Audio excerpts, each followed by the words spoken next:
Mitos itu sebagian mungkin percaya, saya tidak. Saya tahu persis bagaimana Gibran jadi wakil presiden. Kagak penting banget. Orang lu Bang Aep, lu gak percaya kagak penting banget. Lu bilang lu tahu persis bagaimana Gibran jadi presiden, seolah-olah semua dialamatkan kepada Jokowi dan pamannya Usman. Lu lupa bagaimana partai-partai dan bagaimana pengakuan dari Bang Dasko bahwasanya yang meminta Gibran itu adalah Prabowo dan bagaimana pengakuan Prabowo ketika dia yang jadi presiden, bahwasanya yang men-setting dia jadi presiden, yang mempersiapkan dia jadi presiden adalah Pak D. Jokowi. Kemudian Pak Prabowo meminta Gibran sampai 5 kali. Nah, persoalannya adalah mungkin kata Panji, kenapa Gibran mau? Ya, itu terserah mereka, terserah dia bagaimana dia mau dan tidak. Dia bisa mengukur diri dia sendiri. Ya kan? Jangan menilai orang lain dengan apa yang lu miliki kapasitas lu sendiri kan gitu. Lu bilang banyak orang yang terkelabui. Ya, 58% lu anggap orang terkelabui semua. Jangan mengatakan lu paling cerdas sendiri, lu paling pintar sendiri ya kan. Di Indonesia ini banyak orang, ratusan juta. Pola pikirnya berbeda-beda, ya kan? Ada orang yang hanya melihat dengan aspek politis, ada orang yang melihat dengan hati nurani, ada orang yang melihat dengan kacamata, oke, ini orang bagi saya preferensinya beda-beda, aspek emosional dan lain sebagainya. Itu tidak masalah dalam politik, ya kan? Bukankah dalam politik seperti itu? Selama ini politik dibuat di Indonesia seperti itu. Jadi tidak ada masalah.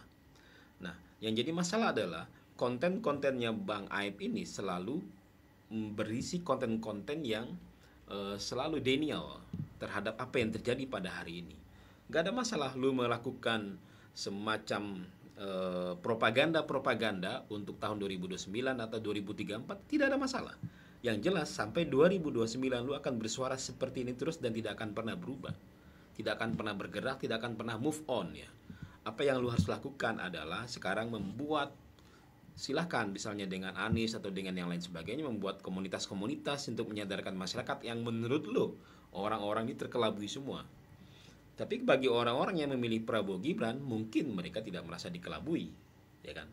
Seperti saya memilih Ganjar dan Mahfud, ya menurut saya itu adalah pilihan saya. Tetapi saya menghormati orang-orang yang memilih Prabowo dan Gibran. Selesai di situ. Apakah mereka layak dan tidak layak? Kompetensinya seperti apa? Kita nilai 5 tahun ini. Seperti apa gebrakan-gebrakan mereka. Kita akan melihat bagaimana nanti masyarakat melihat Prabowo, bagaimana masyarakat melihat Gibran 2029 sampai 2034. Kalau saya punya keyakinan, selama Prabowo sehat dan umurnya masih panjang, 2029 sampai 2034 Prabowo Gibran akan maju lagi. Itu menurut saya, dan tidak mungkin menurut saya Gibran akan berpisah dengan Prabowo kecuali dalam konteks tertentu ada masalah dan sebagainya. Dan yang men-setting ini semua adalah partai-partai. Nah, kemudian kalau lu menyalahin MK itu ada 9 orang, ada 5 orang. Kenapa lu nyalahin cuma Usman saja?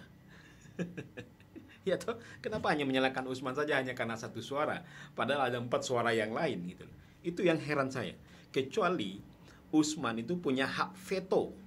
Kecuali Jokowi punya hak veto gitu. Dia memveto Gibran sebagai wakil presiden, kemudian Usman memveto ini kebijakan MK ini hanya khusus untuk Gibran. Faktanya kan tidak, kita sudah tahu MK ini semua keputusan-keputusan MK itu untuk seluruh masyarakat. Kalau momen tertentu sekarang ini adalah Gibran, ya Gibran yang dapat. Kemudian pada saat keputusan MK yang berikutnya tentang threshold memajukan gubernur dan itu diturunkan berapa persen, dapatlah jatah Pramono, ya kan, PDI dan beberapa partai di daerah. Kemudian sekarang pemilihan presiden thresholdnya dihilangkan dari 20%, semua partai bisa maju, ya kan? Kenapa nggak melihat itu jadi masalah gitu, ya kan? Jadi analisanya itu selalu parsial dan selalu menohok pada aspek personal. It's okay juga, silakan, itu hak lu bro, itu hak lu bang, gak ada masalah. Tetapi bagi masyarakat lain, saya sih hanya melihat masyarakat menilai dengan kacamata mereka sendiri, dan lu tidak akan bisa mempengaruhi kacamata mereka selama mereka melihat apa yang mereka lihat, apa yang mereka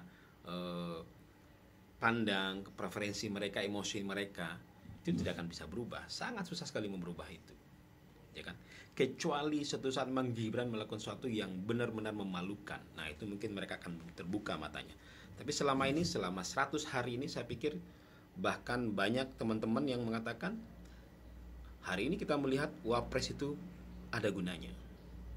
Lu coba lihat analisa bro, ketika SBY mengajak Budiono, ya kan? Ada nggak peran Budiono selama jadi Wapres? Kagak ada juga.